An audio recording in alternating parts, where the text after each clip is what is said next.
ஒரு கிராமத்துல அருண் என்ற இளைஞன் இருந்தான். அவன் ஒரு சின்ன தொழில் ஆரம்பிச்சான். ஆரம்பத்துல ரொம்ப உற்சாகம். ஆனா வியாபாரம் ஸ்லோ, லாபம் குறைவு, வீட்டில் பிரஷர், நண்பர்கள் கிண்டல். ஒரு நாள் அவன் மனசு உடைந்து காடு வழியா நடந்துகிட்டு போனான். அங்கே ஒரு பழைய சித்தர் தியானமா உட்கார்ந்திருந்தார்.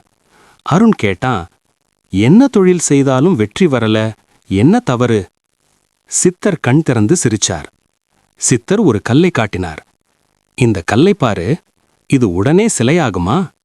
அருண், இல்ல சாமி, கொத்தனும் வடிவம் கொடுக்கணும். சித்தர், அப்படியேதான் மனிதன் தொழிலும். கஷ்டம் ஈக்குவல் டு கொத்தல், தோல்வி ஈக்குவல் டு வடிவம், பொறுமை ஈக்குவல் டு அழகு. பிறகு சித்தர் ஒரு விதை கொடுத்தார்.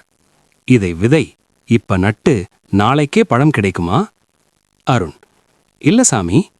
சித்தர், அப்போ நீ தொழில் நட்டுட்டு நாளைக்கே லாபம் எதிர்பார்க்கிறேன்னா அது இயற்கைக்கு எதிரான ஆசை. சித்தர் சொன்ன ரகசியம்: தொழில் வெற்றி 3 இடத்தில் பிறக்கிறது. மன அமைதி, பயமில்லாமல் வேலை, தினசரி முயற்சி, மூடில்லாத நாளும் வேலை, பொறுமை, விதை மாதிரி காத்திரு. கடைசியில் சித்தர் தண்ணீர் ஊற்றினார் விதைக்கு. நான் தினமும் தண்ணீர் ஊத்துறேன், அது என் வேலை. மரம் வளர்றது அதோட வேலை. நீ முயற்சி பண்ணு, வெற்றி வர்றது அதன் வேலை. அந்த நாள் முதல் அருண் லாபமில்லாத நாளும் வேலை செய்தான். மற்றவரை கம்பேர் பண்ணல, அவசர முடிவுகள் எடுத்துக்கொள்ளலை. மனசுல தினமும் சொன்னான், என் தொழில் வளருது. சில மாதங்களில் சின்ன கடை பெரிய வியாபாரம் ஆனது.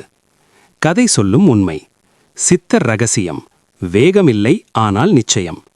மனம் சரி, முயற்சி சரி, பொறுமை இருந்தா எந்த தொழிலும் ஒரு நாள் தலையை தூக்கும்.